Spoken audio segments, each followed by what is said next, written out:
I saw a werewolf with a Chinese menu in his hand.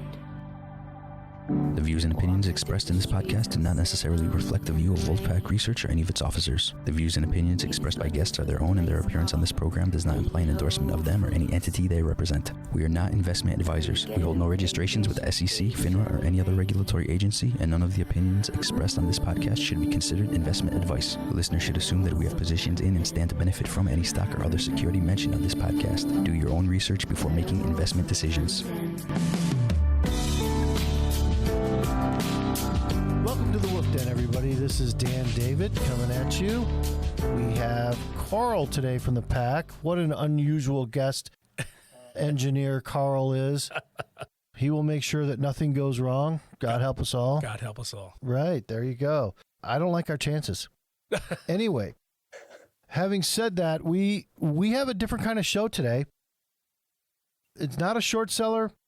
It's not criticizing a company. It's not going after and throwing punches at the economy or a politician. We're going to talk about what's good in the world. Very different for us. Well, Optimism. In a fact-based way. And to do that, I have brought on with us Dr. Marian Tupy, who is the editor of the humanprogress.org and a senior fellow at the Center for Global Liberty and Prosperity, and the co-author of the Simon Project. He specializes in globalization and global well-being and politics and economics of Europe and Southern Africa. He is the co-author of the book 10 Global Trends Every Smart Person Should Know, and many others you will find interesting. I have read that book, and I totally agree. The whole thing was interesting, and I can't wait to talk about some of the trends that are in this book.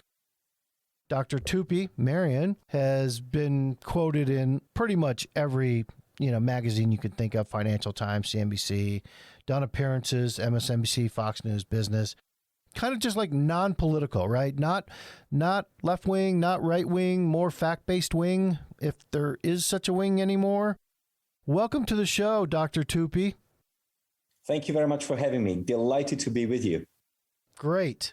So, your book is what I want to talk about. And I know you could talk about a lot of different things, but I found 10 Global Trends Every Smart Person Should Know just mind-blowing in some places, right? Like, you just can't imagine how far off, speaking for myself, that I was on some of the subjects that you discuss. And like just starting off with the introduction of the book, right? Let's talk about why this book? That's what it says, right, to begin with. And looking at it, it says, polls show that smart people tend to believe that the state of the world is getting worse rather than better. 58% of respondents throughout the world, it's getting worse. 30% say it's neither getting better or worse. And only 11% thought it was better. In the United States, 65% thought it was getting worse, 23% said neither, only 6% said it's getting better. This darker view of many prospects of humanity in the natural world is in large part badly mistaken, according to Marian.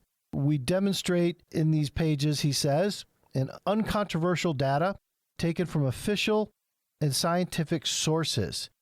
So tell me, this first question, why do we not think the world's getting better in spite of the data you present that we'll get into? Well, one of the most important reasons is that very few people have the time or the inclination to really look at data, to look for it. They don't know where to look for it. Even if they want to get their hands on data, they don't know where to look for it. But also, I think that our education system, I'm not a huge fan of our education system because I'm not either. I don't think it teaches some very important skills, such as, for example, understanding of statistics, also critical thinking in terms of what information looks legit and what doesn't. And that's just the sort of basic problem that human beings are just not particularly interested in numbers, math, statistics. Now, the other problem is, of course, that we have evolved to look at the negative in life. Evolved from when? When did that start?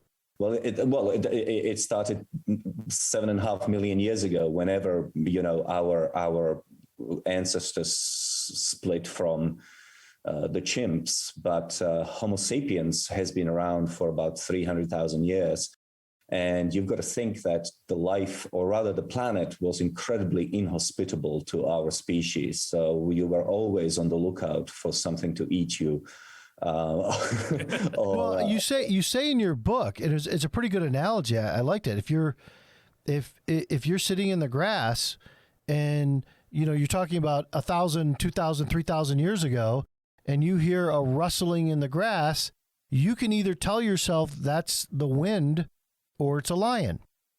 Now, if you tell yourself that's the wind and it's a lion, you are not one of our ancestors. Yeah. As you put in our book, right? That's right. Or if you want to put it in economics terms, the overreaction to a potential threat that turns out not to be a threat is less important than underreaction to a threat, which may turn out to be important. So if you hear that rustle in the bush and you run away and there was nothing behind it, all you're doing is you're expending a little bit of your energy.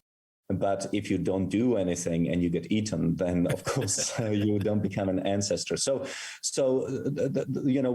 that's where it evolved from, you're saying? Yes. Essentially, the Pollyannish and the very optimistic genes would have been weeded out of the gene pool very quickly. But what we are left with now that the world has changed and it has become, by historical standards, very nice. I'm not suggesting we don't have problems, but my God, living in America in the 21st century, you really won a lottery ticket. But that evolution has also left us with a number of negativity biases. So, for example, bad is stronger than good. So, for example, we worry about losses much more than we are looking forward to gains. Also, we underappreciate progress because it is gradual. It happens over a very long period of time. To build a house, to raise a family, to acquire wealth takes a lot of time.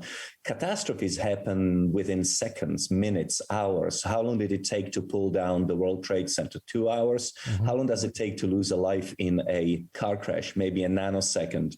So those are some of the things that make us more pessimistic. Another thing is that there's something called the availability heuristic, which is to say that traumatic events get pulled out of the memory file in our brains with much greater frequency. And so we think that traumatic events are much more likely to happen than not. So, for example, an American is much more likely to die by slipping on a wet bathroom floor than dying from a terrorist attack. But if you ask people what they are afraid of, they will say they will overestimate the likelihood of terrorist attack, because we know what a terrorist attack looks like. We can see it on television. Nobody has ever seen a person, splitting their head open on a wet bathroom floor. So there are many of these sort of psychological glitches in our minds that make us think that the world is much more dangerous than it really is. And finally, I would also say that, people who sell optimism or who talk about optimism and who are delivering good news, they always seem like they're trying to sell you something, whereas people who warn you about the world is going to fry in 8 years, they are seen as sages, as smart people that we should believe in. Anyway, that's a very long answer to a very short question. Well, I mean, I think it's true that when somebody warns you about something, just in general, like maybe not saying the world's going to end, but if they're giving you sage advice or a warning, you thank them for it. But if somebody tells you that it's going to be okay, and hey, you should do this, you're like, okay, somebody's going to try and pick my pocket here. And we do right. kind of have that glitch, as you call it. Yeah. It's in the media as well. And that's not a left-wing, right-wing thing either. It's terror sells, tragedy sells. If it bleeds, it leads, that kind of thing on the news. And then maybe they'll throw in a nice little horse story. I don't know. But like it's more about the bad things that happen in the news too. Is that what you found? Yeah, yes. I mean, the very nature, the essence of news is about things that are happening. So if you have a city being blown to bits by a civil war, like, I don't know, Beirut in Lebanon in the 1980s, that's news. It's the nature. Gaza last week. Yeah, or Gaza and Tel Aviv or whatever. But you never have a reporter reporting from Zurich. Look, nothing is happening here. People are happy, making money. Right. That's not news. I'm in Holland and the windmills are turning. Just so you know, and people are wearing clogs. It's cool. Yeah, that's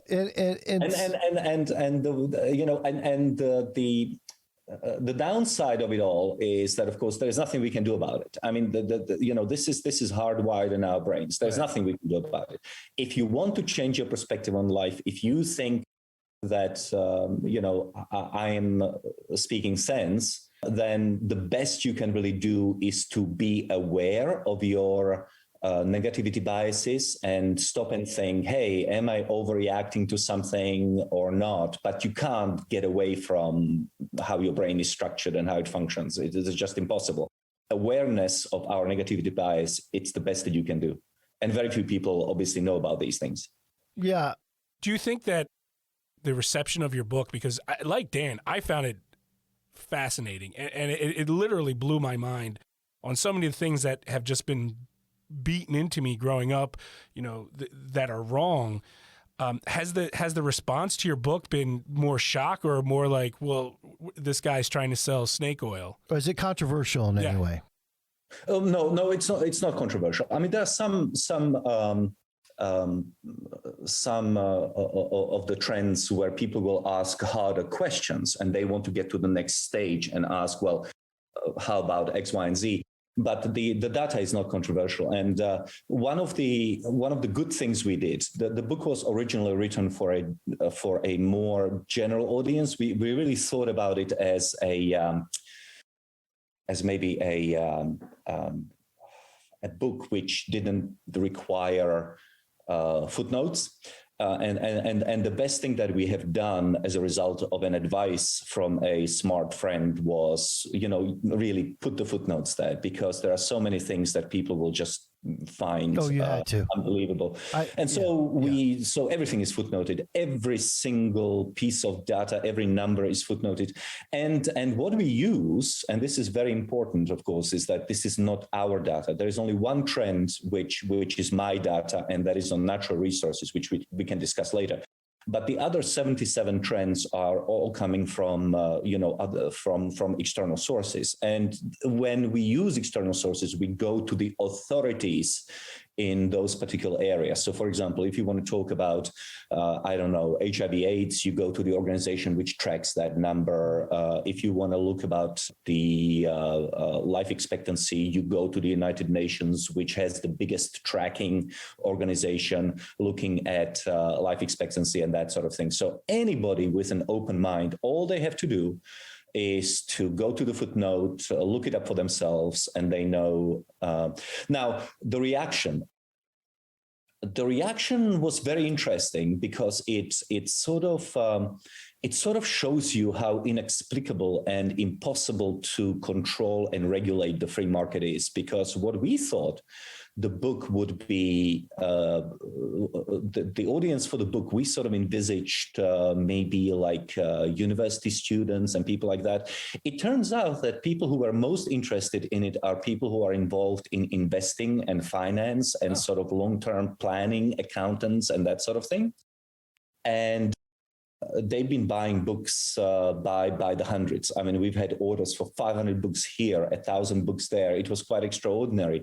People who have read the book and who have taken the time to write back to us or leave comments on Amazon, have been overwhelmingly positive. We had comments which were really touching, such as, I was depressed, but this changed my life and things like that. Now, this is obviously unnecessary. We don't expect it from our readers. It's unexpected.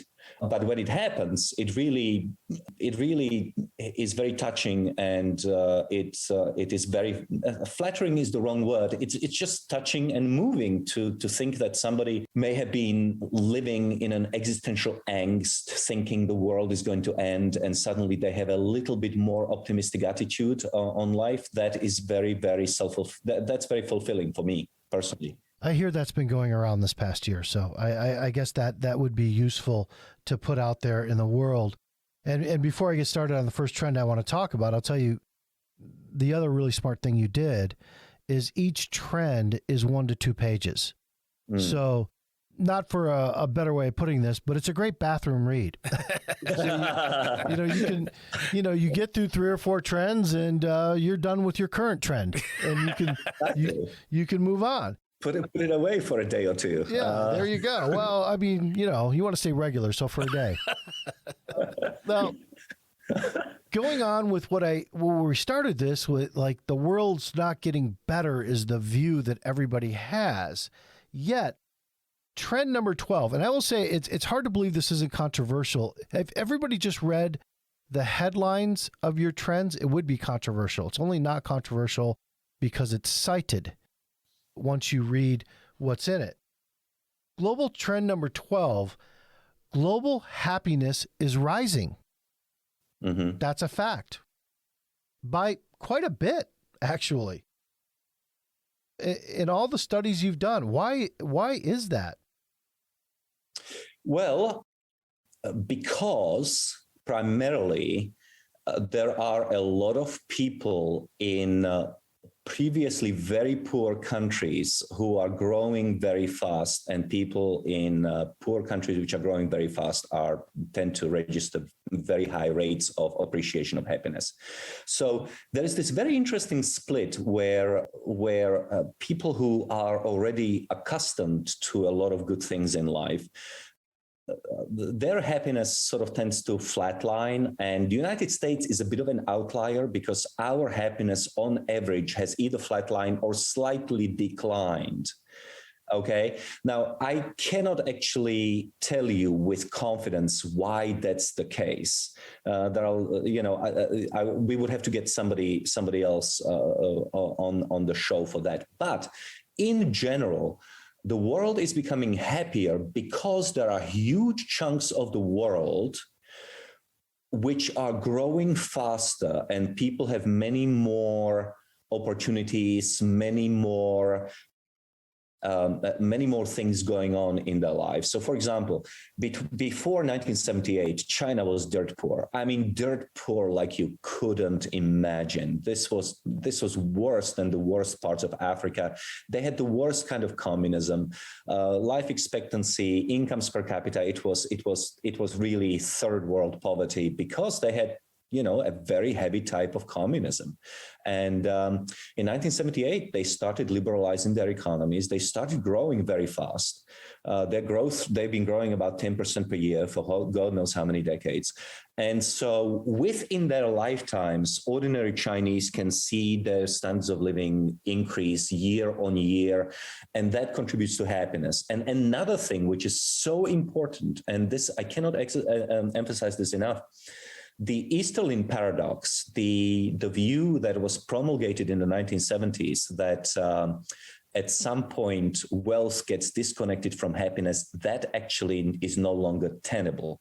So Easterlin proposed that, as you grow richer, you become happier, but at some point, additional dollar doesn't make you happy. And that's that. Whereas, in fact, newer studies in the last decade or two are showing that happiness tends to increase with income. And so the richer people are, the happier they are. And you don't have to necessarily think about it in terms of sort of gaudy, how many Rolexes you have. It's more a question of what wealth buys you, not in terms of necessarily a new Rolex or a Ferrari, but it buys you time that you can spend. Your own time, yeah. time that you can spend with your family, Right. that you can travel and experience different cultures, different cuisines. Go to Europe. Chinese are all over the world snapping pictures. Why? I've noticed. Because for the first time in the existence of the Chinese state, they have enough money to go around the world and have true leisure. And so they're happier. And China accounts for what? 1.4 billion people. That's already what? I don't know, 20% of the world's population. Yeah. India also, after 1991, 92, started liberalizing, started growing very fast. Again, happiness is connected to income. So, between China and India alone, you've got like 35% of the human population, which is happier. So that's good. Okay. So that makes sense. We're just not getting any happier, and I see that. Well, Americans, it's not that Americans are unhappy. I've got to make sure that your audience understands it. It's just that. Oh no, it is. It's just we are very happy. It's just that our happiness is not. It's plateaued. Increase. It's plateauing, and in some cases, there are dips and so forth. But we are an outlier. Right. All right. So, did you rank these? I should ask the question: when you put trend number 1 through 10 or 1 through 77, are they ranked? Because I'm going into no, they're not. I mean, we chose the top 10 because we thought they were sort of marginally more important than others. But okay. So the top 10 are ranked ahead of the rest. Ahead of the rest, that was an editorial decision. I mean, we are very keen on the others as well. So the number 1 would be the Great Enrichment, and that basically points out that between 1500 and 1820, the world gross product grew about 0.3% per year, eventually tripling 430 billion to 1.2 trillion in that time period. The pace of the world economic growth sped up 1.3% annually, increasing the size of the volume economy to 3.4 trillion in 1900. Since 1900, that time, from 3.4 trillion, the global economic growth has averaged more than 3% a year, boosting world growth product to more than 121 trillion by 2018. Yeah. That'll buy you a cheeseburger. Yeah. So you're talking very important to add, this is inflation adjusted. This is very important. Yeah. This is the key. This is real money. And this accounts for what? Industrialization, the Industrial Revolution, and pretty much. So let me put it slightly differently. In case people who are listening to us are a little bit overwhelmed by the trillions. Let's divide human existence to. Let's start with the agricultural revolution 12,000 years ago up to the modern time. Prior to 1750 is the beginning of the Industrial Revolution. The global economy was growing at 0.01% a year, which means that to double your income, you needed 6,000 years. Okay? At a rate of 0.01% annual growth, you need 6,000 years to increase, to double your income. Between 1750 and 2000, the global economy was growing at 1.5% per annum, which means that means that you need 50 years to double your income. Now, in some countries, obviously, like China, you can double your income in 7 years. You can, the rule of 70s, if your economy grows at 10%, then you double your income every 7 years. Then you have other tremendous success stories like Hong Kong and South Korea and Chile and others which have grown very fast. So in some places, the economy grows at a much faster rate than 1.5%. But at 1.5%, you double your GDP every 50 years. So that's important. Something happens in the late 18th century which really changes human history in the most profound ways. Think about it this way. If you were a peasant or a slave or whatever in pharaonic Egypt 4,000 years ago, and then you moved to ancient Rome, your life was exactly the same. If you were a peasant in Europe at the time of the Roman conquest in 1066, your life would have been no different than a Roman peasant 1,000 years before. But 1,000 years later, which is to say in 1900, you are beginning to see human flight, cars, electricity, refrigerators, and things like that. So the last 200 years are really, really profoundly different. And I think that part of the reason why people are, I don't think that we have quite understood how lucky we are that we are living today as opposed to any time before. 200 years. Humans are 300,000 years old, so 200 years is what, 0.066% of our history. So we've been prosperous, we've been modern for less than 1% of our time on Earth. Yeah, it was pretty filthy 300 years ago, from what I've read. It was horrible. Yeah. Did you know Versailles didn't have toilets? Yeah. Well, I can imagine 300 years ago, you would probably not want to shit in Versailles. You would have the piss boy. Yeah. Oh, yeah. I saw the Mel Brooks movie. He had a piss boy. That's right. Piss boy. He'd come over and he'd hold a bucket for him. There you go. But if the piss boy wasn't around, I mean, even the highest nobility, they would simply relieve themselves behind a curtain or whatever. There's a great English expression. It's called the King's Progress. People wonder why the Queen needs so many castles. And the reason why the British monarchs had so many castles is because they would move from one castle to another few times a year. To clean them up? Precisely. Really? So exactly. Awesome. It was called the King's Progress. The king and his court would leave a castle. They would go to another. They would spend a few months there, completely befoul it, pissed, shit, vomited everywhere. Uh-huh. And then they would go to another castle while the peasants cleaned up the last one. Wow. It makes perfect sense. Yeah. And this is why you need castles. Yeah. Yeah. I think I'm going to do that. I'm just going to go to a house. Buy a new house. And with this time period you're talking about, right? So we not only got Trend 60 access to electricity, Trend 61 lighting costs are near nothing now. So the economy of scale has become that electricity and lighting, they don't really cost much of anything anymore. Well, so in 1800, you would need 50 hours of labor to afford 1 hour of reading light. Wow. Today, in 1990s, when the statistics simply stops being followed because it's almost nothing. It was like 0.00002 cents by the mid-1990s. So basically, an hour of reading light is negligible. I mean, it doesn't really feature in people's.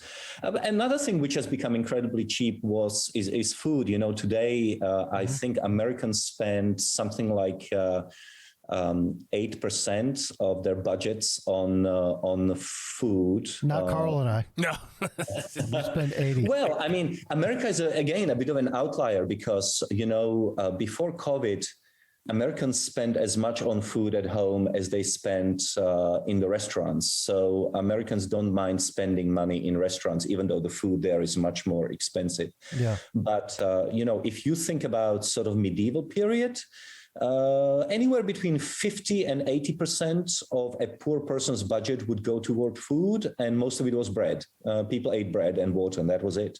Wow. Yeah, I guess that's it, right? For most of human existence, people worked for food.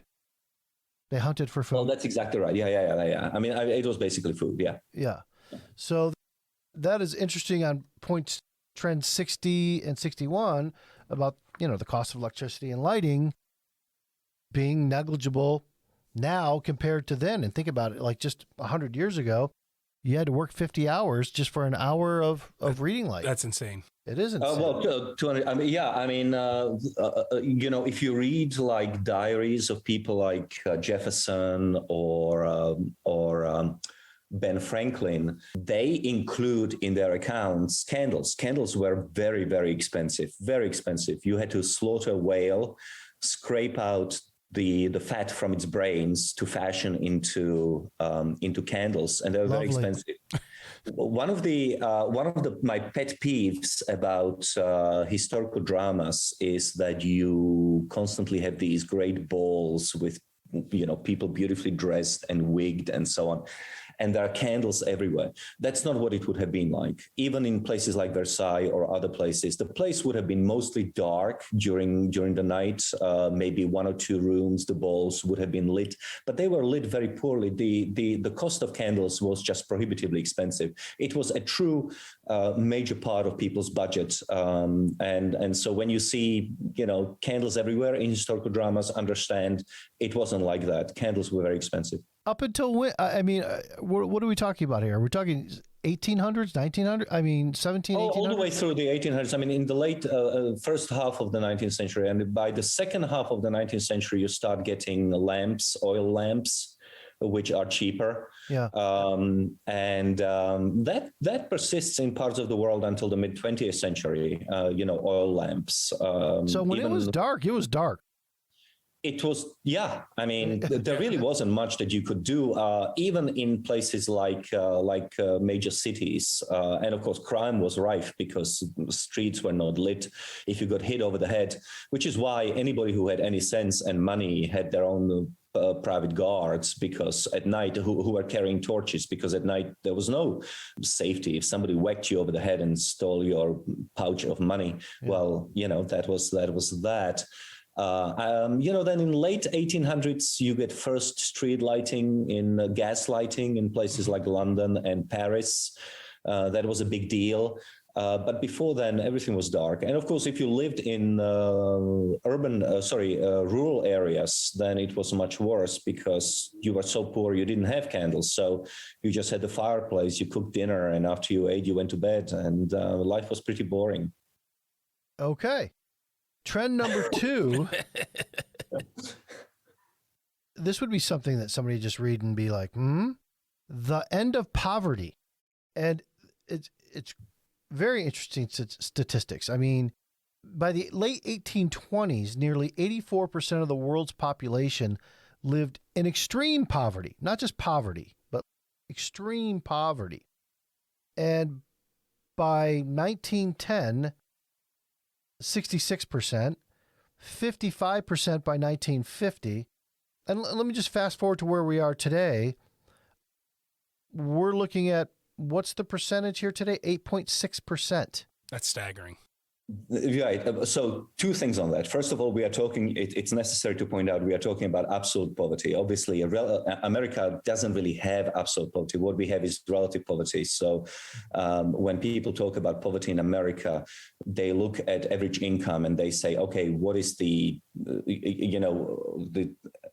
relative poverty is set of something like 30% of average income. And as average incomes increase, then relative poverty increases. The definition of relative poverty increases with it. Absolute poverty is different. Absolute poverty is measured by about $2 per person per day, which is what human beings, quote unquote, lived on for the last 12,000 years. That was a complete flat line. And on that account, about 90% of people in the world lived on about $2 per person per day back in 1800. Adjusted for inflation. Oh, this is all real. Of course. Yeah. This is all real money, meaning these are $2011 or $2016. I can't quite remember. But the bottom line is it is adjusted for inflation. So back in 1800, about 90% of humanity lived on $2 per person per day. By 1980, sort of Reagan administration, it was 40%. That fell to 30% by the end of the Clinton administration in 2000. And between 2000 and 2020, we have seen the largest drop in absolute poverty ever recorded, and that was from about 30% to less than 10%. Now, of course, we've got to remember that hundreds of millions of people have been pushed back into absolute poverty during COVID. We will make up that for that loss in about 2 or 5 years' time. But, it's probably ticked up a little from 9% to maybe 11, 12%. We'll see, but maybe even more because of COVID. In many poor countries, jobs disappeared and day laborers, fell back into absolute poverty. But hopefully, as the economy picks up, global economy, of course, I'm talking about, then we'll be able to resume the trend toward elimination of absolute poverty, which should be eliminated by about 2030. Maybe now it will happen in 2035 or so. But absolute poverty right now, at this point in time, is primarily an African problem, not necessarily a world problem. Like vast majority of people who live on $2 per person per day live in Africa, not in other regions. So you're talking about 9 to 14 years, we could eradicate absolute poverty. Yeah. And that doesn't include the tent cities in LA, right? That's not absolute. I wonder to what extent that's a self-inflicted wound by the good people of California. I wonder. Okay, so third is a question. Trend number 3, are we running out of resources? I mean, the answer to that, if you ask anybody on the street, is absolutely. We are running out of resources. So tell me, Dr. Tupy, are we running out of resources? So this is the only data set in the book which I have produced myself. Okay, that's good for clarification. Because it's tied to my own research, which I do at the Simon Project. And basically what we do at the Simon Project, we'll look at the prices of 50 most important commodities in the world. We do not, I repeat, we do not pick those commodities. We do not cherry pick those commodities. We take them from the World Bank and from the IMF. The World Bank and the IMF, they basically track prices of 50 most important commodities in the world. They include anything from zinc, oil, bananas, oranges, shrimp, pork, beef, potassium, anything that you need to start a civilization. And they keep this list and they keep the prices. And so what we looked at the nominal prices, and you will not be surprised to hear that nominal prices of natural resources have gone up because obviously the dollar becomes less valuable every year because we have a fiat currency. But when we looked at real prices, inflation-adjusted prices of these 50 commodities, then on average, they were about, they were cheaper than they were in 1980. And then the last thing we did was to compare the prices of natural resources to wages, because here's what we found, is that the only resource which consistently increases in price is actually human labor. Everything else is getting cheaper, but human labor is becoming more and more expensive as human beings are becoming more productive. And so once you look at the price of natural resources relative to the human earning power, what you realize is that resources are about 70% cheaper than what they were in 1980. That's amazing. Well, they're cheaper, but are we running out of them? Well, if you believe that prices in a capitalist free market society are the best indicator of what is becoming more abundant and what is becoming less abundant, then a decline in price should indicate that things are actually becoming more abundant rather than less abundant. I mean, if the price of... Along with efficiency increases. So there are a number of things that are happening. One is efficiency increases. We are using less stuff in order to produce more. For example, a can of Coke today is much lighter than what it was 20, 30 or 40 years ago. That's just the profit motive at play. Companies want to make their outputs as cheap as possible, so they want to save money on inputs. Why spend more on aluminum if you don't have to? But another thing is that as advanced economies are switching from things to ideas, to bit economies and service economies, we need fewer resources. And so in the most advanced economies, as Andrew McAfee from MIT documented, we have actually seen a decoupling of the use of resources and economic growth. So of the 78 resources that he tracked, almost all of them peaked in about 2000. And since then, Americans have been using, the US economy has been using fewer resources in absolute terms, even though its economy continues to expand.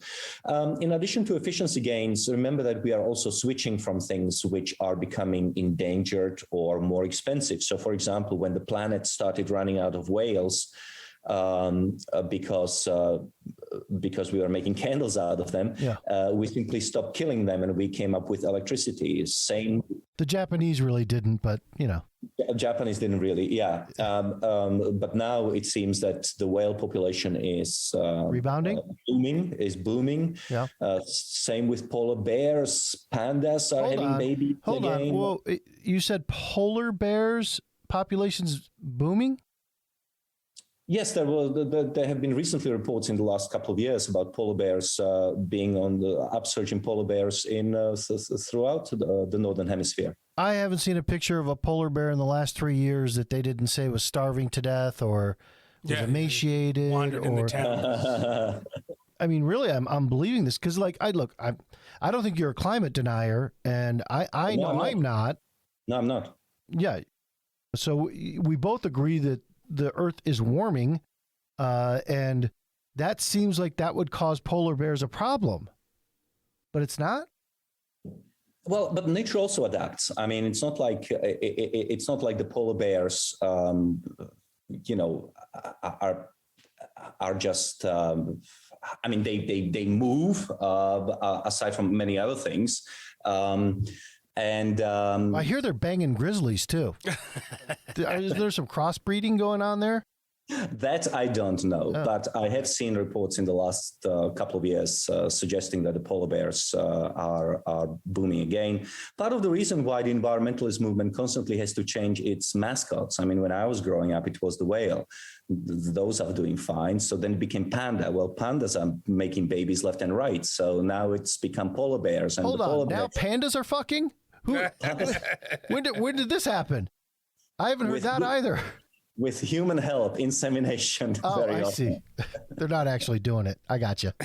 Okay. They're not doing. They'd have to be incentivized with a little bit of human help. Well, don't we all?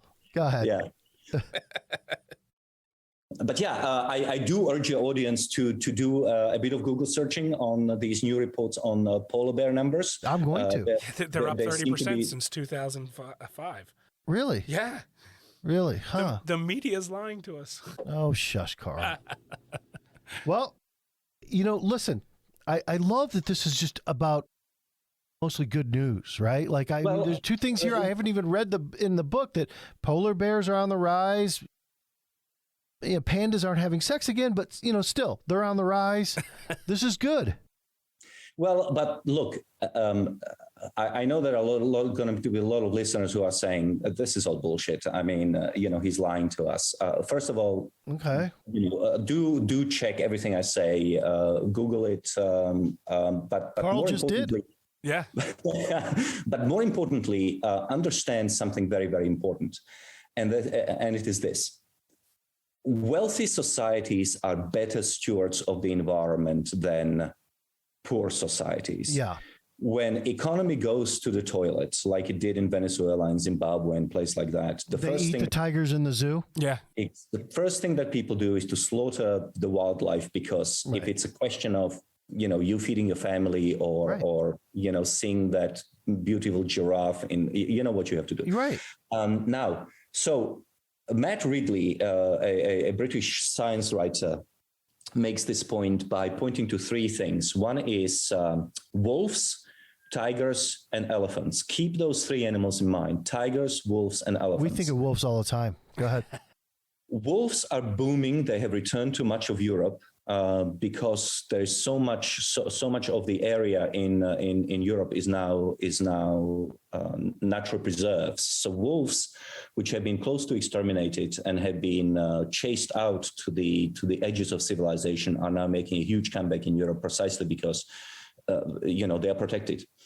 Tiger population has stabilized because tigers tend to live in middle-income countries, where countries have a lot more money and manpower to look after their well-being. Elephants are dying because they tend to live in countries which are very poor, where the state is incompetent and corrupt, doesn't have money to pay for good protection, helicopters, flying over, chasing away poachers and things like that. So counterintuitively, it is economic development which is the best friend of animals, because if you can make your money in the cities, if you can make your money in service industry, and where you are so efficient agriculturally that you can just bring all those people off the land will naturally return to animals. You don't have to do anything else. Just get the people out of the land, out of the rural areas, and nature will reassert itself very, very quickly. So urbanization is a very important component of human progress and wealth. Well, let's talk about that. First of all, if you kill an elephant, you should be killed. Yeah. And yeah, I mean, ironically, it's the rich people that will kill the elephant. Hold on. I need from New York that wants to take a day trip to Africa and shoot an elephant. So I need to just make one quick point. Yes, I'm very much against slaughtering higher animals. I think it's ridiculous, and I think that people who do it for fun or even out of some sort of a thrill are in the wrong. I just can't understand why somebody would get a kick out of killing an elephant. However, ask Donald Trump Jr. However, it's also true that in some of these nature reserves in Africa, I spent part of my life in Africa, and some of these reserves, elephants sometimes need to be killed because their populations explode to such a point where you have to take out a few of them. Otherwise, the whole population will collapse because there is not enough food for them. So that's one thing that we have to keep in mind, is that sometimes regulated killing is necessary so that there isn't mass starvation. That's one thing that is important.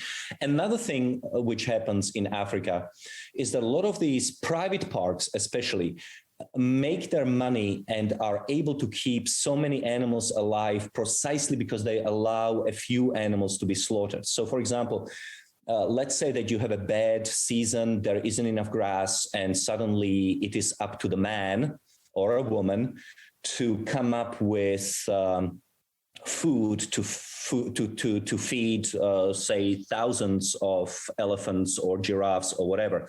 That costs a lot of money. In order to do that, you can issue permits to a few people to kill a few animals in order to earn a lot of foreign currency, a lot of dollars that you can then spend on food and also medical procedures for the elephants and things like that. So it's a complicated picture, but more wealth generally means better environment.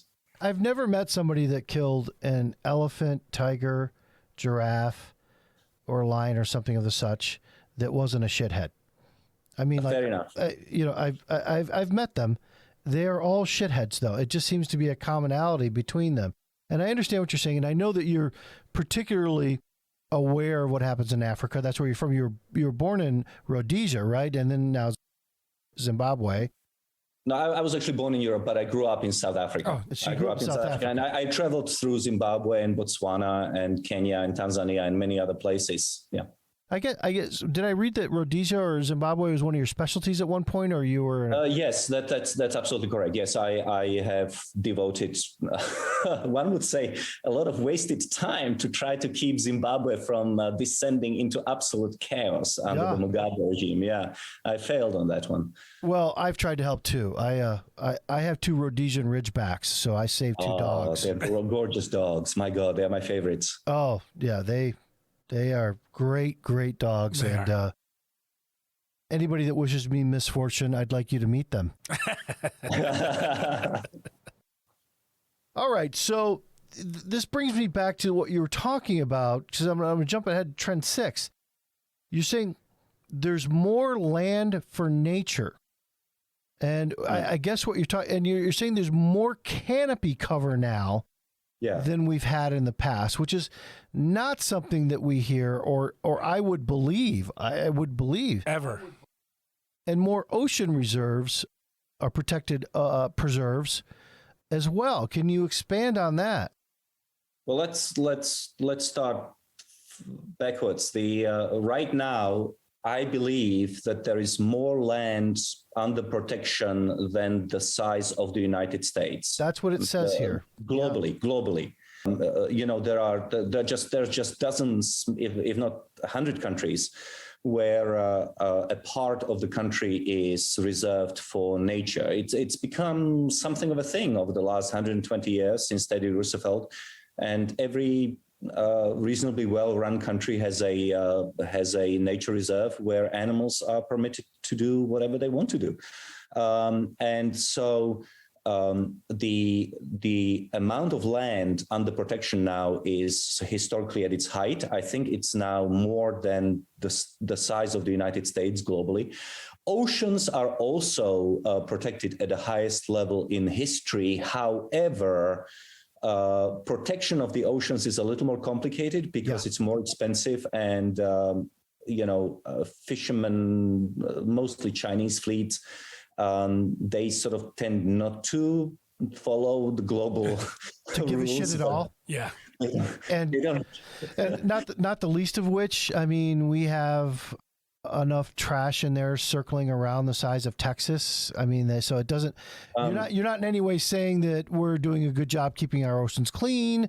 We could do better, but you're saying there are more preserved parts of the ocean than there ever have been. Yes, before. I'm not Pollyannish. I'm not denying that there are problems in the world. Now, remember that 90% of all plastic that flows into the ocean flows from 8 rivers. All of them are in Asia and in Africa, right? So again, it's a question of poverty. When you have poor countries that don't care very much about their environment, and what they really care about is employing very poor people and producing as much as possible, they're using their rivers as garbage dumps, and that goes into the ocean. Well, I mean, look, you don't consider yourself off the hook, America, because we send our shit over there and then they throw it in their rivers. So we're pretty guilty too. There are these issues that hopefully can be tackled through economic development in very poor countries where they start being better stewards of their environment.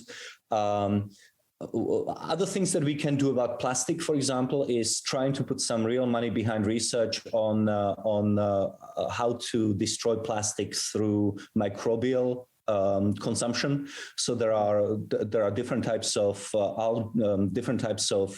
bacteria that are able to break down plastics, and there is a lot of research going on around the world. So essentially, what you could do at some point in the future is to dig a huge hole, fill it up with plastic, then put a bunch of bacteria there to eat it. The bacteria will grow, it will die, it will convert itself into basically carbon and die under soil. So there are things that we can do.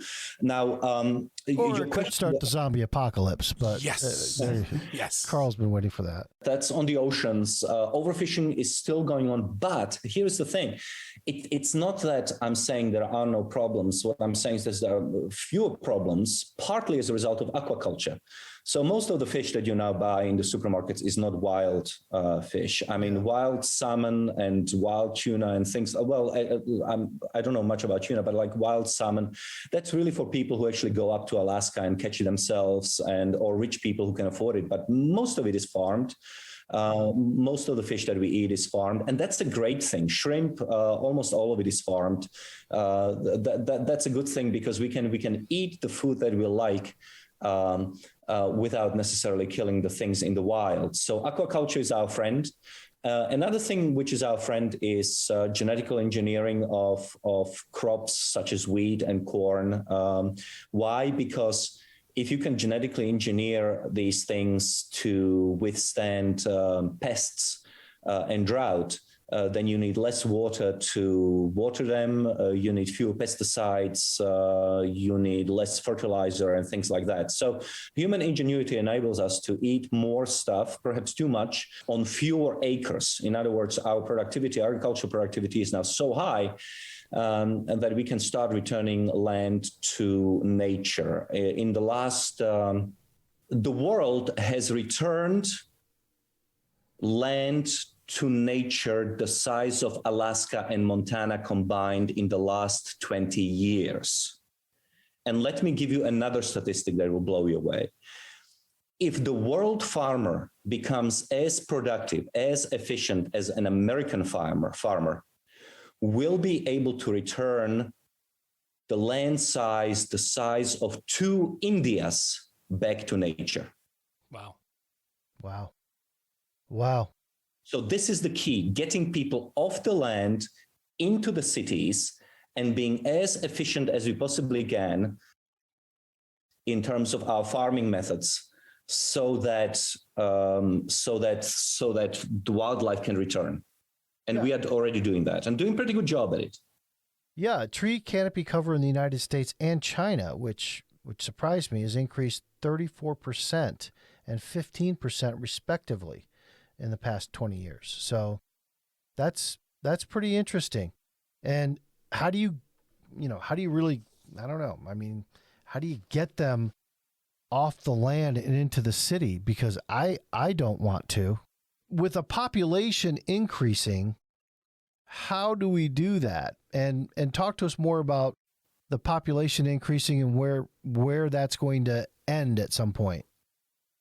People have been leaving the agricultural world, or rather the rural setting, for urban settings for, 200 years.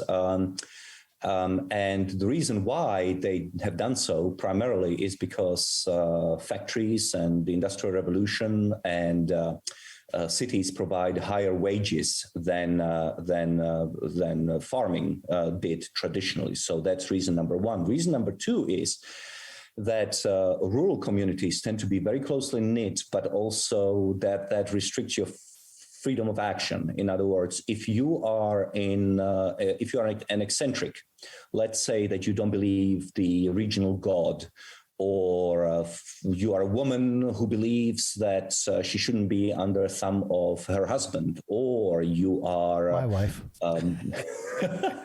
or let's say that you are a gay person, or things like that, unconventional lifestyles. The place you want to be is the city, where you are anonymous and where you can lose yourself in the crowd. In rural areas, in little hamlets of the days of yore, everything you did was strictly observed and regulated and judged. And so people went to the cities for economic opportunities, but also because of personal freedom. Right now, roughly 55% of the global population lives in cities already. And that is likely to increase to maybe 80% by the end of this current century. And when it comes to the global population, we've got to understand that we are actually living through the beginnings of a demographic collapse. The total fertility rate per woman historically was about 6 babies per lifetime. Now it's down to about 2.5 per lifetime, and the replacement rate of the population is 2.1. Which means that in most of the world, certainly in advanced countries, women are producing fewer babies than are necessary to keep the population stable. Total fertility rate for a South Korean woman is 1 baby per lifetime, which means that the South Korean population is at danger of halving every generation. The latest reports suggest that population of the world is going to peak below 10 billion in around 2060. And by the end of this century, we are going to have as many people living in the world as we are today. So roughly 7.8 billion people. So we are about to reach the peak in about 2060. And then we are going to see a human population retreat. A lot of reasons for that, partly women who receive education, have jobs, have freedom, choose to have fewer babies. The opportunity cost of staying at home when you could be earning big bucks in the marketplace is just much higher today than what it used to be. Yeah, this is all about being a more industrialized, wealthier country. You're saying since the beginning of time, really, of human time, 3,000 years or whatever, the average was 6 to 8 babies, and you needed that to farm the land and take care of the family, and you needed that big family. Well, I don't. The key here was that most of those babies would die before the age of adulthood. I mean, Well, they die farming the land. they died before the age of one. The child mortality rate before the age of one in Sweden in 1750 was 50%. So that gives you a sense of how horrible it was. I mean, you could reasonably expect to see half of your children die before the age of one. Queen Anne, famously, if you watch the great movie The Favourite, Queen Anne was the Queen of England and Great Britain at the beginning of the 18th century. She gave birth 13 times. All of them died. So all of them died in infancy. This was normal for rich and poor alike. Today, childbirth is much safer, and a lot of babies obviously survive into adulthood. So, yeah. They just didn't clean the castle good enough. Right. There you go. Well, no, the great Hungarian physician called Semmelweis realized that doctors should wash their hands before examining women's private parts. Because what doctors used to do in the past, they didn't wash their hands because they didn't understand the concept of germ theory of disease. And so a doctor could be performing an autopsy on a decomposing body in the morning and then go over to the nativity clinic and start examining pregnant women 2 hours later. And so Semmelweis was rewarded for his great discovery by being put in an insane asylum. That's fantastic. Wow. Clean your hands. Go to jail. It all makes sense now, though. Poor guy. Well, we remember you fondly, Dr. Semmelweis. Thank you for helping us. But yeah, I mean, children, same thing in Japan. Their population's dwindling. China's now gone to a 3-child policy. And especially the educated Chinese citizens who are in the cities are like, nah, I don't think so. I don't want 3 kids. Yeah, I mean, China, as all communist regimes, they sort of tend to shoot themselves in the foot. Yeah. They decided on this insane 1-child policy, women being snatched from the street by secret agents and have abortions performed on them, seeing that children drowned or strangled in front of them because they already had one. So it caused a lot of human suffering, and it really undermined the Chinese economy. Yeah, now they've got a really big problem because it's like 10 men for every 9 women. Yes, the gap between Chinese men and women peaked a few years ago at 120 men per 100 women, which means that 20% of the Chinese men could not hope to find a Chinese woman, which has its knock-on effects on things like criminality. Yeah. And we have problems here about being involuntary celibate. But, insoles or whatever they call it. Yeah. That's really more about wearing Birkenstock sandals, cargo shorts, and T-shirts with sayings that only the people at work know what it means. Those people here in the United States, you're not getting laid. Well, if you want to get laid, you've got a responsibility to look good, smell good, earn a good living, and provide a woman, or indeed a man with safe and predictable environment. I'm writing all of this down. So you're saying this is another thing that could be, if you just read the headline, controversial. Decarbonizing the economy. That's happening. We're decarbonizing the economy? Well, it's a complex picture. We are certainly producing goods.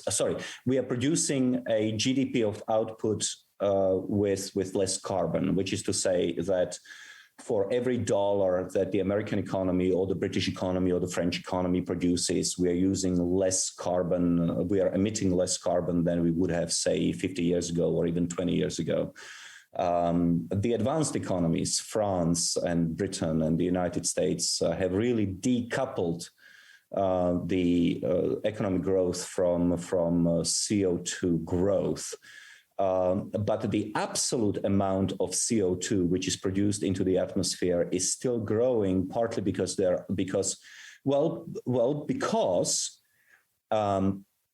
no matter how good a job we do in order to reducing our CO2 footprint here in the West, in advanced economies, places like China and India honestly don't give a, no.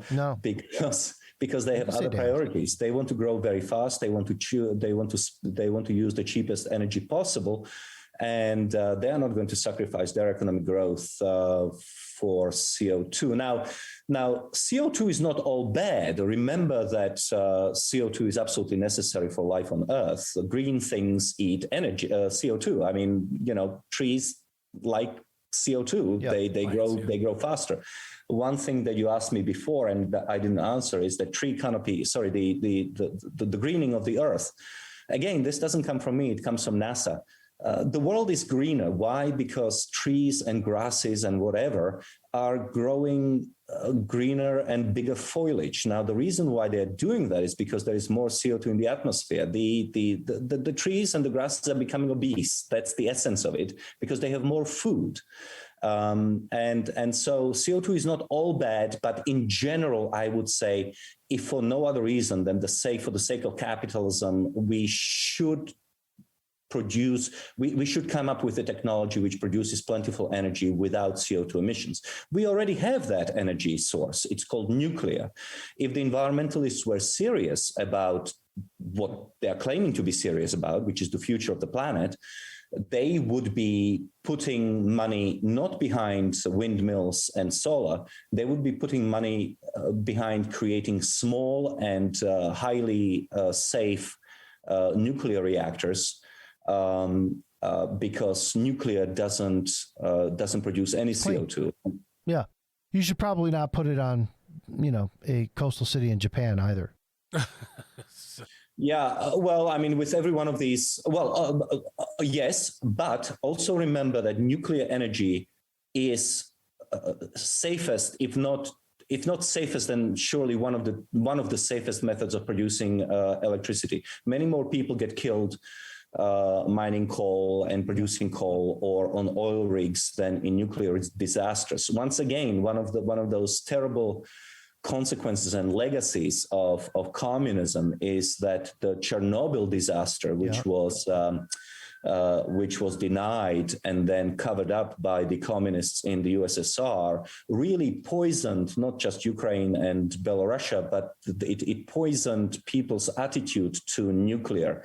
Well, we had 3 Mile Island here too. Nobody died. Nobody died in Fukushima either. People died in Chernobyl. Yeah, there's still ecological disasters, and people I'm just telling you, they got freaked out about it. I mean, whether people are freaked out about it, but they mustn't forget that, of course, ecological disaster comes from all sorts of things. I mean, ecological disasters comes from cutting down African forests so that African people can cook their food. There are costs and benefits to everything. That's the horror of economics. Is that you've got to understand that economics is about trade-offs. Yeah. Well, I think the nuclear piece is it's scale and time, right? So Chernobyl is still an active nuclear bomb basically sitting there. They built the coffin over it that deteriorated, and then they built another coffin over top of that, and it's still. Well, I don't think it's going to explode or it's a bomb. I think it's a radioactive, site nightmare. Yeah. Well, yeah. But I mean, listen. I appreciate the dumb comment anyway. Thank you. All right. So, yeah, I'm with you on nuclear energy. It is a good thing. It's complicated, but people have to understand that when it comes to energy, which is really the source of everything, energy goes into everything. You do not have a magic wand. Yes, you can have solar panels in places where the sun shines all the time, but the efficiency is just not there yet relative to. But creating those panels and then disposing of those panels costs a lot of money and contributes to environmental damage. All those windmills that are cutting up, a rare species of birds. Don't say that. Don't you dare say that. Don't you dare. you're going to be labeled a Trumpkin. I mean, it was true though. I know, but he says it so dumb. Oh, you're right. I know. I mean, like the birds, they're killing the birds. Like it does. My point is, every energy source has to be evaluated in the totality of its cost and benefits. Fair enough. So you think past that, we could be at a point in human existence to end famine, which is a big deal, because I could make a point that famine is the cause of a lot of wars. And even recently, people may disagree, and feel free to ping me on Twitter. I won't read it, but go ahead. In Syria, that whole outbreak in Syria back in 2011, 12, and when it started, a lot of it had to do with drought and famine and people kind of moving into the cities and not having jobs. And then you had this unrest of unfairness. And then you had civil war in Syria, and then we've got to stick our nose in. Past that, you look at, Bangladesh or even Florida, the old people are going to drown. I mean, and this drought and famine are still kind of on the horizon as far as I can see. What do you think? Well, first of all, we have to be careful with the terms that we use. Famine is different from drought, and it is different from food insecurity and many other concepts. Famine has a distinct meaning. Famine means that millions of people die because they have absolutely no food. And famines are usually a result of conflicts, not a precipitating factor in conflict. So they usually tend to follow wars, but not always. Or they're deliberate, like Mao Zedong, or what Russia did. That's right. Or Stalin in Ukraine, where he prevented food from actually reaching Ukraine in order to reduce the Ukrainian population. Nice guy. He was a nice guy. Now, the thing is that, so right now in the world, we do not have famines, by which I mean millions of people starving because there is no food. We do have starvation in conflict places where there are wars, such as, for example, Yemen. At least that's what it was like last year or the year before, when the Yemeni civil war was in full flux. And you also have it in pockets in Africa where there are civil wars, and essentially you cannot bring food to the starving population because you cannot do airplane drops and whatever. But the old kind of famine, where a crop fails and the whole population starves, that doesn't happen. In sub-Saharan Africa today, sub-Saharan Africa produces roughly 2,450 calories per person per day, which is roughly where the Portuguese were in the early 1960s. So even in sub-Saharan Africa, which is the poorest continent in the world, subcontinent in the world, you don't have famines. You have increasingly problem of obesity. A recent report from Kenya suggests that especially in urban areas, people are getting increasingly obese. That doesn't mean that poor people are not starving in Africa. That's what I would call food insecurity. But population collapse as a result of famine, that no longer happens in the way that it used to. So yeah. Now, when it comes to drought, again, I think that when it comes to drought and supply of water, it's really a question of whether you are living under a government that has a long-term plan and engineering. So, for example, Israel recycles 90% of its water and desalinates the rest, which means that it's not only able to supply water for its population, but also it supplies fresh water to surrounding Arab populations which are trying to destroy it. Yeah. Not only that, but Israel is an exporter of food. It is an exporter of agricultural products in a country with almost no water resources. Why? It's a rock. Recycling is part of it, and also desalination. I love when people talk about the West Bank, like like there's actually a river there. I mean, you're lucky if it's a creek. I mean, it's That's like right. it's completely dry, and the plateaus above it prior to, I mean, for better or worse, I'm not taking a view or a side here, but once they started putting Israelis in the West Bank, they irrigated it. It looked beautiful. Farmland. I mean, they made it into farmland. Yeah. Which I guess the Palestinians didn't have the opportunity to do economically, to Dr. Tupy's point, that if you don't have the money, engineering is going to not be there either. So you have to have secure property rights. You have to have access to technology. So one thing which is really a revolutionary, which is happening in the world, and again pioneered in Israel, is called what is it? Intelligent agriculture? No, precision agriculture.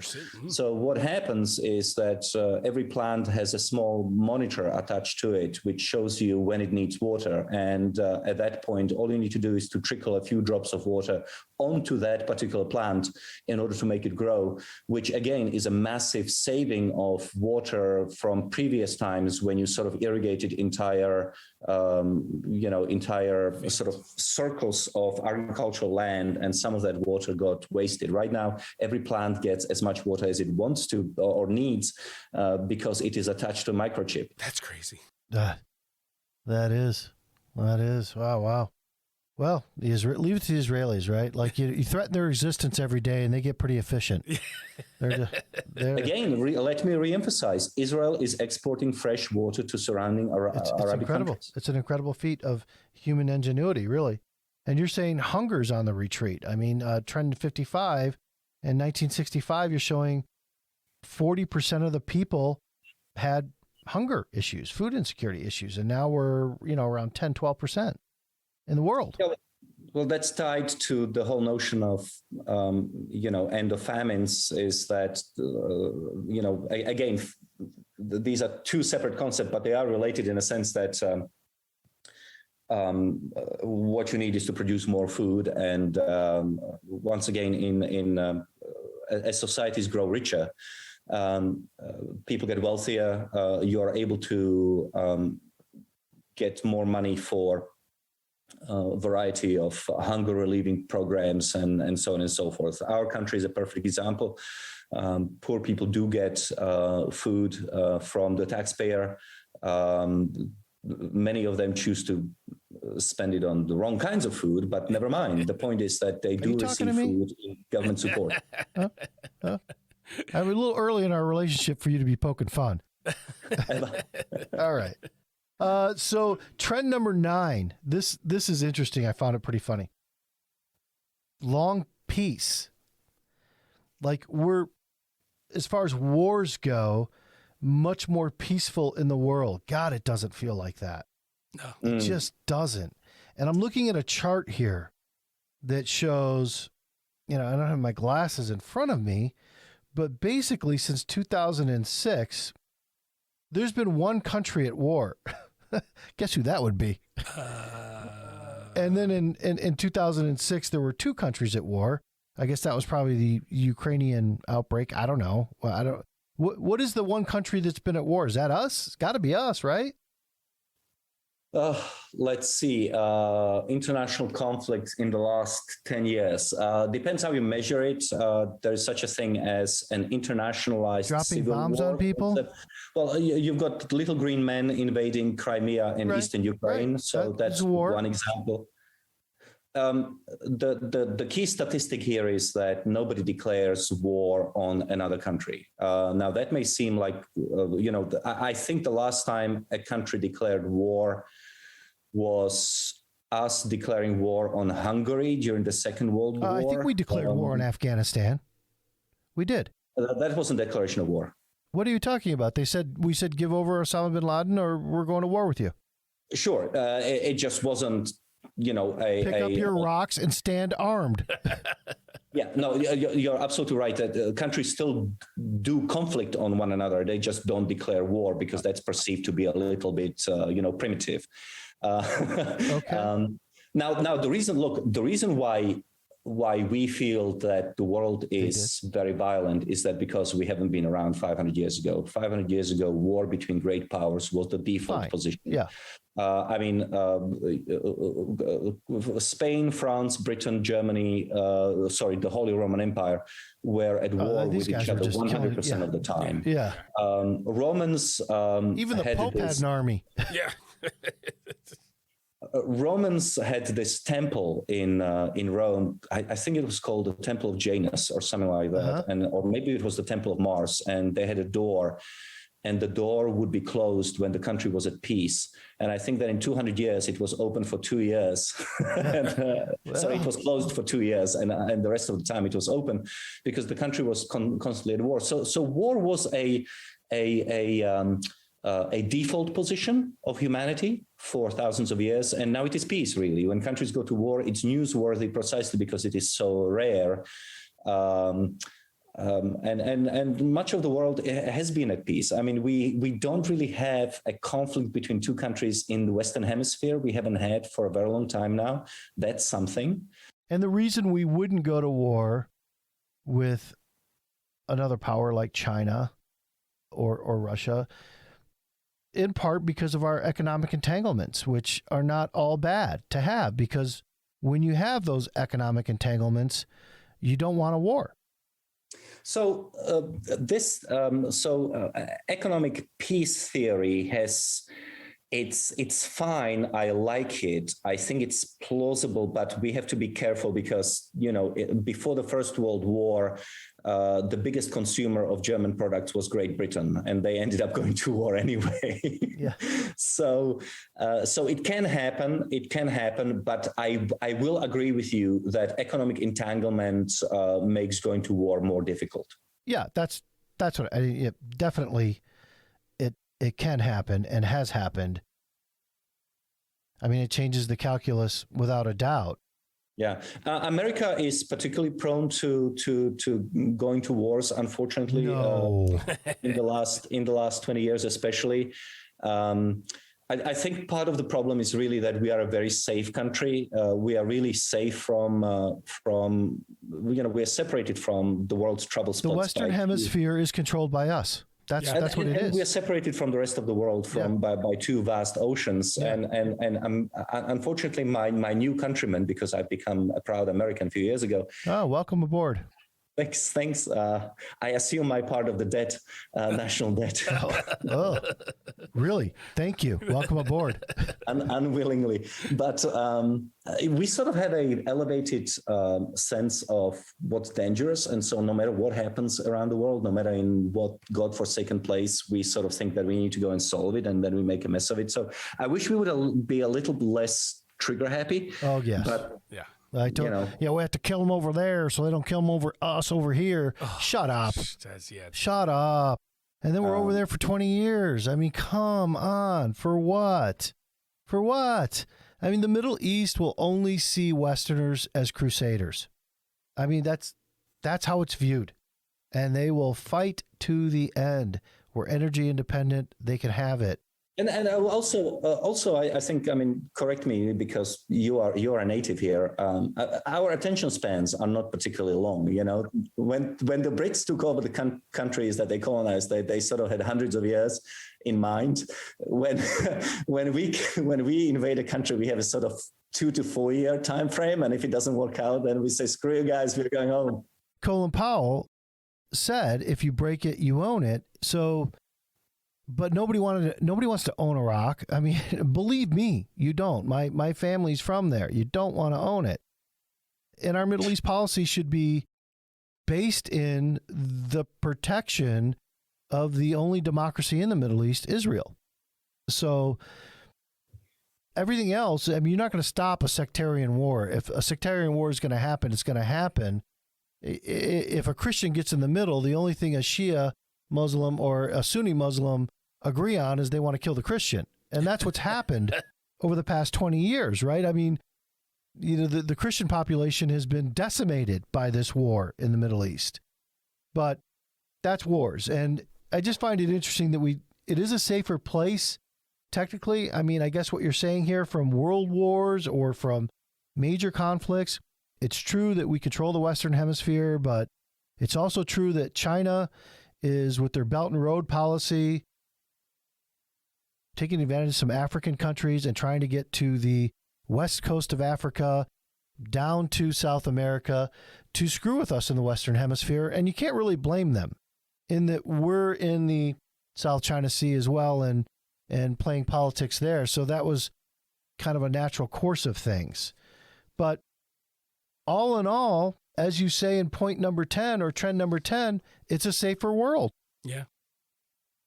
Is that true? It is not only as I say, and by the way, I need to make this very clear. If your listeners are very skeptical about this particular trend about declining violence, please have a look at Steven Pinker's book, Better Angels of Our Nature. It came out about 10 years ago. Steven Pinker is a famed psychologist at Harvard University. He produced a highly regarded, thick book full of facts about how violence is decreasing. It's not just wars. Remember other things which we used to do, which we no longer do. For example, we used to take children and expose them on the hillside if we, for whatever reason, felt that we didn't have more children. We used to sacrifice children. Carthage, very famously, used to have a very long tradition of sacrificing children for whatever reason. What do you mean expose them on the hillside, though? Right? You mean you just leave them out to die in exposure? Precisely. Yeah, precisely. I mean, isn't the myth of Romulus and Remus was that they were left to die, and then a she-wolf took care of them and raised them? So in mythology, you have these. Moses, of course, is sent down to down the Nile in a basket, whatever it was. I mean, remember that in the old days, pater familias, the head of the family, had power of life and death over his children as well as his wife and extended family. So if for whatever reason he felt that maybe the identity of the child or the fatherhood of the child was in dispute, the child would be killed on the spot or left to die. Mesoamerica had history of human sacrifice until the European conquest. Other things that we used to do to each other was dueling. Men used to shoot each other and pierce each other with swords. We do need that to come back. I'm for it too. I actually bring that back. So you've got dueling, which we no longer do, and of course we don't torture as much as we used to. And you could say that. Are you talking about as much as we did 10 years ago? Well, look, there's plenty of debate on what constitutes torture and whether waterboarding was torture or not. That's not what I'm saying. Spanish Inquisition kind of torture. Yeah, what I'm saying is that we no longer break somebody on the wheel, in order to get them to confess to, cavorting with Wolverines. Nothing wrong with Wolverines. Yeah. If they're hot. Yeah. There you go. So there are all sorts of violence. Now, homicides, very important. This is so crucial. Yeah.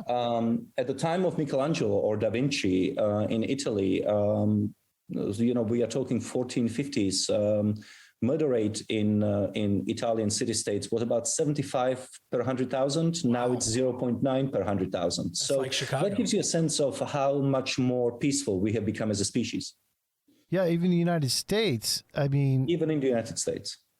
The murder rate, I guess, is what, 5 to 6 per 100,000? I think it's between 4 and 5, maybe 5, yeah. Okay, so, it's still high, but that's much, much lower than even 20, 30 years ago, right?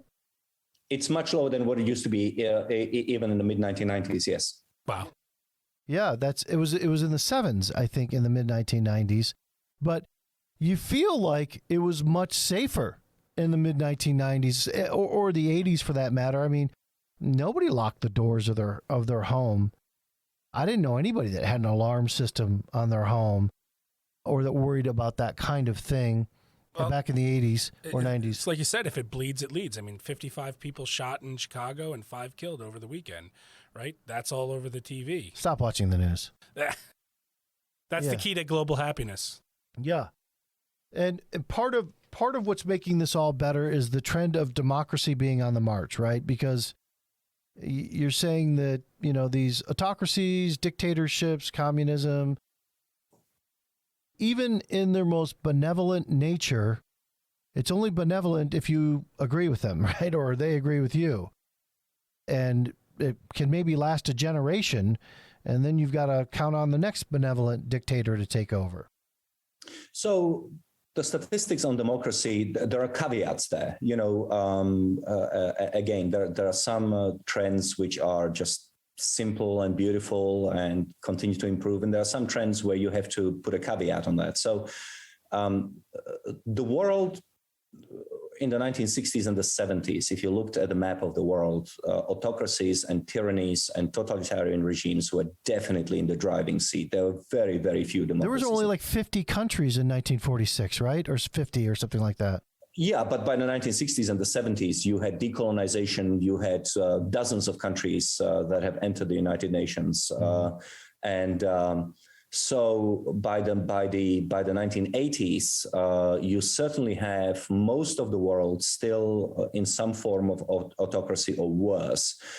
1989, 1991 are the key years here because the Soviet Empire collapses and most of the countries opt for democracy. And so suddenly you see this switch, whereas before the end of communism, dictatorships were more numerous than democracies. After the fall of the Soviet Union, you have more democracies than authoritarian countries. Now, in the last 10 years, we have seen democracies subside a little. I mean, Turkey cannot be called a democracy anymore. Russia, which was a very imperfect democracy in the 2000s, that's certainly not a democracy now. It's a dictatorship.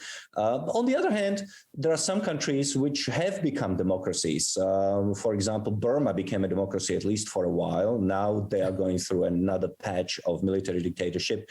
Nigeria, which is not just the most populous country in Africa, but by 2050, Nigeria will have more people than the United States. They had peaceful transfers of power between the opposition and the government. So there are some positive stories. Some countries have become democratic in the last, say, 10 years, and some countries have become less democratic. Egypt was a democracy for 5 minutes, but we didn't like him, so.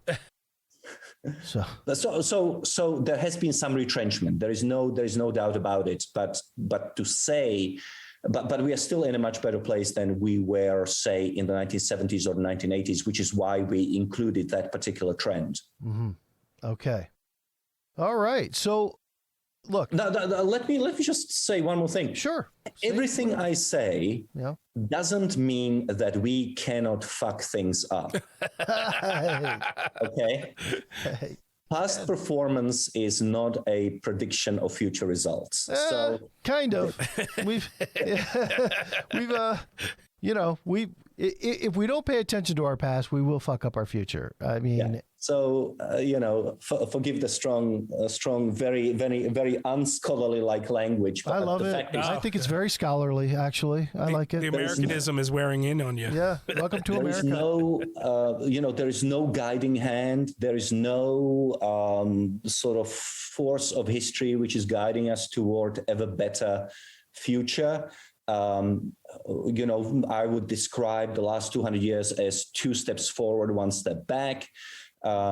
We had the Holocaust, we had the First World War, Second World War, we had the Boer War, we had the Korean War, we had the Vietnam War, we had the invasion of Afghanistan by the Soviets, we had all sorts of terrible things that happened.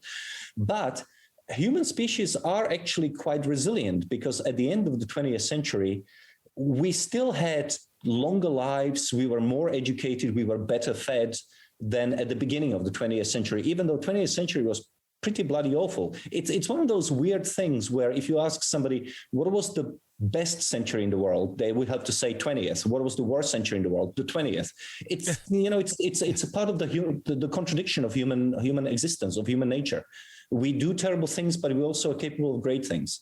Yeah, I mean, I think that's a fair comment, right? Because like the 20th century, what we've talked about this whole program is the astronomical progress we made throughout the 20th century, right? That like the 20th century, the progress we made was more progress than we had in maybe the 3,000 years combined. But we had 2 world wars. Mm-hmm. So you could say that was horrific in and of itself. So I can see what you're saying there. But the humans are the key. Human capital is the key. Germany was reduced to rubble by 1945, but I think that they were back to pre-war GDP by the early 1950s, by like 1952. Why? Because you don't mess with the Germans. That's why. First of all, don't mess with the Germans. But secondly, human capital. If the same, so long as you have a population which is educated and hardworking, you can get back into pre-war levels very quickly. Yeah, but as far as that, we don't have a guiding hand. I don't know. I kind of feel like the banks are guiding us a bit. I think the banks are kind of a guiding hand.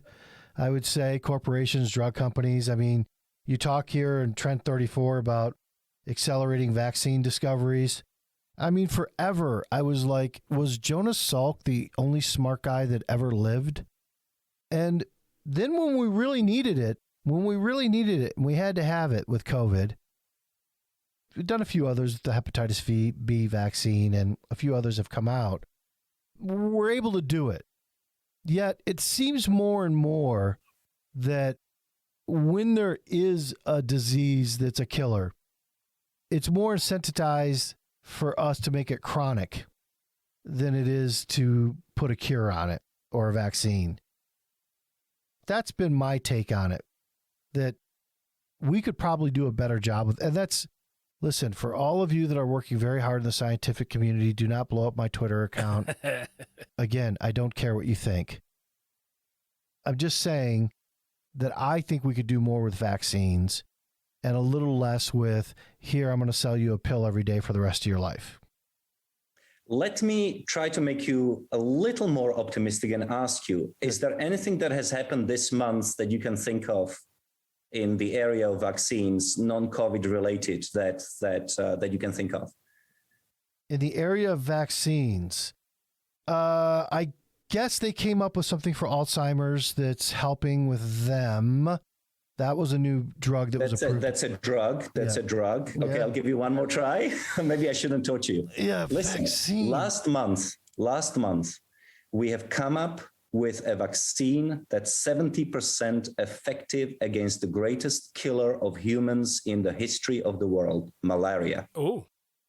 Well, I was hoping cancer because... Yeah, I was hoping cancer too. We'll get... You see, you are a guy who is glass half empty kind of guy. No, right? I'm not. I'm just thinking of myself. That's all. Is that a line? Is that a line in the weeds there? I'm just selfish and self-interested. You have me all wrong. No other disease compares. Black plague, cancer... nothing compares to malaria. Wow. In terms of how many billions of people have died from malaria since really, we peeled off from the chimps. And as of last month or so, we now have a vaccine that's 70% effective against malaria. And that completely got ignored by the mainstream media because we are so obsessed about COVID and don't care about the fact that there are millions of people who continue to die every year from malaria. 2 million children die from malaria in Africa every year. Yeah. That's a big deal, and we should be more grateful about these things going on. Well, I'm going to take a moment to think about it and be grateful. And I don't mean that in a glib way. I really don't. I mean, I think that is a big deal. Generally things that happen on other continents, it's an American thing. You just want it to be better for yourself. But yeah, Africa deserved a win. They really did. I'm glad that they have that vaccine.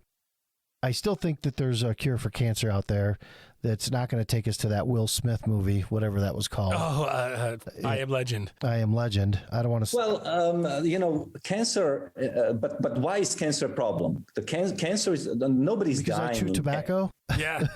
Well, no, because we are living longer. I mean, what is cancer? Cancer is just a cell subdivision that goes wrong. And the longer you live, the greater the chances that something like this is going to occur. And so cancer is really cancer is a feature of old age. Nobody died of cancer 300 years ago because very few people lived beyond 60. Yeah. Yeah. 30. But 300 years ago, I think few people lived beyond 30. Yeah. Yeah. Well, life expectancy was about 25 to 30. That's true. But even old people, people who made it into their 60s, very few people died of cancer. Really? All right. Well, listen, out of the two of us, you're the doctor, so fix it. This is a great book. I mean, there are many, many other trends. Are there any other trends you want to talk about before we sign off? I want to just tell everybody you need to read this and get educated, really. I mean, be out there to inform other people about some statistics that matter. Well, thank you very much. There are plenty. I will simply point out that out of the 78 trends in the book, 10 are specifically devoted to the United States. Some of the cool things which are happening in the United States, we are also looking at, such as, for example, the prevalence of racist attitudes and how those have collapsed since during the course of the last century. Were you not here last year?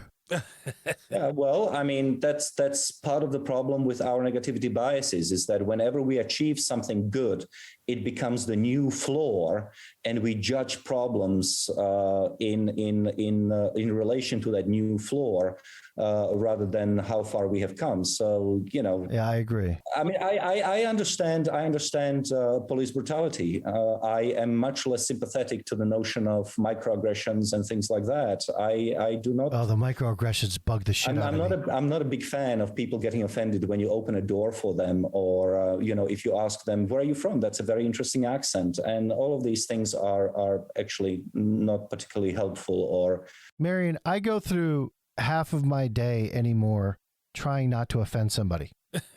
But you can't do that, because if the audience is large enough, you're going to offend somebody. I totally agree, but like there are just some people. Because look, I've been a gay rights advocate my entire life, right? I've had people in my family, and I grew up with, and I had friends, but I guess you can't be a moderate Republican and a gay rights advocate, right?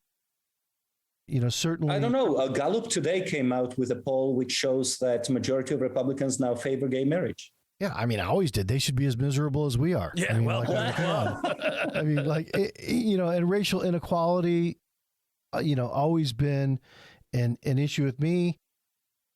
And, you just don't want to get put in that position, or you don't want to, be in that sexist position. But some of it really pisses me off. Like I have some very younger people in my family who are gay, and I have good news and bad news. Good news, nobody cares. Bad news, nobody cares. So just stop. And I try to say to them, look, being gay didn't happen when you were born, and it was much, much worse 30 years ago that I can speak to. I'm sure it was way worse 300 years ago. So if you have any class at all, find somebody 30 years older than you that is gay and go thank them for what they did and how they paved the way. And same thing with racial inequality, right? I mean, it was way worse 30, 50, and 60 years ago, and sexism and things of that nature. But you're saying wage gaps has started to come down across the board, and that a lot of this stuff has gotten much better that we don't talk about. Well, I mean, I can certainly talk about the gay issue because I'm gay, and there you go. I came to this country in. It's a growth industry. Everybody wants a gay friend now. Yeah. So I came to this country in 2002. And remember, the Lawrence decision, which decriminalized sodomy in Texas, only came in 2003. So between 2003 and 2015, moving from a place where sodomy was punishable by jail to a country where gay people can marry is probably, I'm pretty certain, the greatest change of public opinion, the fastest change of public opinion in the history of humanity.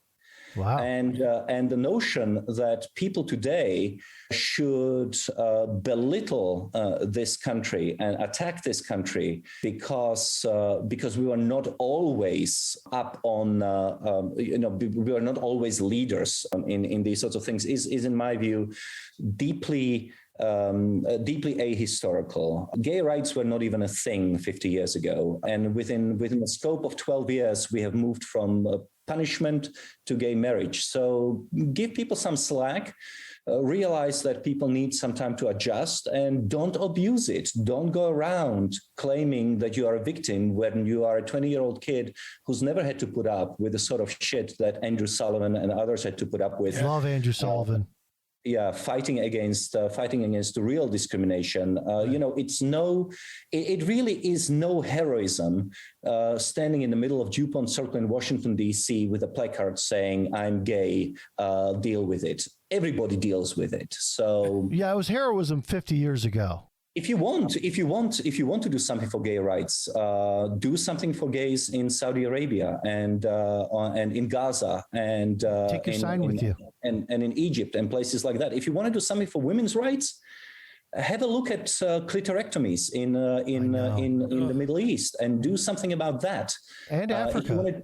If you want to do something about child labor, do something about Democratic Republic of the Congo. But don't try to give me this hero nonsense by being by having all the rights you could possibly imagine here in the United States and claiming that this country is somehow rotten to the core. It is not. We are imperfect because human beings are imperfect. We are fixing it gradually, one step at a time. And please be grateful for the great things that you have. Well, that's a great place to end it. Yeah, it all ain't so bad. No. And I appreciate that you're putting out a book that says it ain't so bad with stats behind it. And, I appreciate that you're not going overboard too. I know that we were even having a conversation about John Wayne before we started recording. And, you were like, "Hey, have you read some of the stuff that guy said in the 60s? And I'm like, yeah, it's cringeworthy. But your comment kind of was like, it is. It definitely is. But you can't hold him by the standards of today. No, you can't. And I think you could say that about a lot of people, right, that are losing their jobs for something they may have said or done 20 or 30 years ago. That's right. I mean, Democrats feel very passionate about Barack Obama. Barack Obama ran against gay marriage. Does it mean that we now have to tear down, damnatio memoriae, that we have to now write him out of history? Yes. No, we don't. Oh, I mean, no. So cheer up, for God's sakes. All right, cheer up, everybody. Let's leave it there.